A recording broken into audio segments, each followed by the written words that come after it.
Pinahanda ko na eh. Pakalimi-limi nga natin. Direk, iparinig mo lang muna yung binanggit ni BP Inday Sara. Sige nga. Huwag ka mag-alala, ma'am, sa security ko.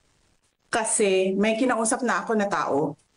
Sinabi ko sa kanya, kapag pinatay ako, patayin mo si BBM, si Lisa Araneta, at si Martin Romales. No joke.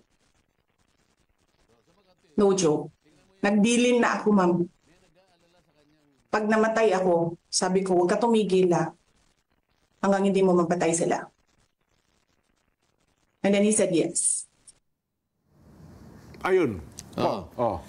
Yung sinabi niya, huwag kang mag-alala, ma'am. Ewan kung sino yung kausap niya. Paano po ito online press con kung parang natanong siya ng isang reporter doon sa online Kaya sinagot niya, huwag kang mag-alala, ma'am. Kasi nga, ang pinanggalingan nito may threat sa buhay niya. Unang-una, tinanggal yung kanyang mga gwardiya, tama? So, ayaw kong debatihin yun. Ayaw kong puntahan yun. Opo.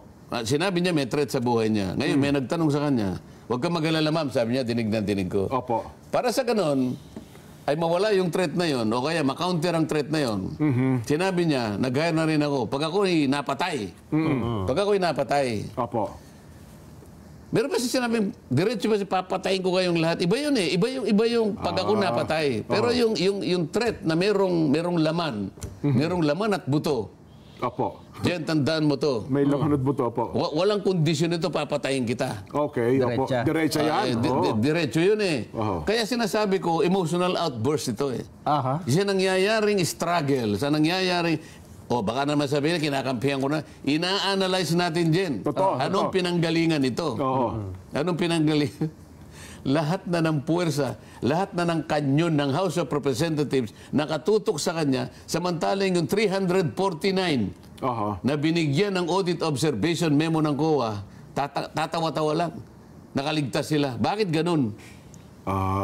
Pagkatas may threat sa buhay niya. Itong mga tao niya na araw-araw inuusig ng good government. Ito siguro talaga sumobra na eh. Opo. Nakakulong. Yung Yusek Lopez. Yung Yusek Lopez. Opo. Akalain mo nagpasinag lang sila ng mga video. Bigla na lang in-extend ng another 5 days ang pagkakakulong. Ano nangyari?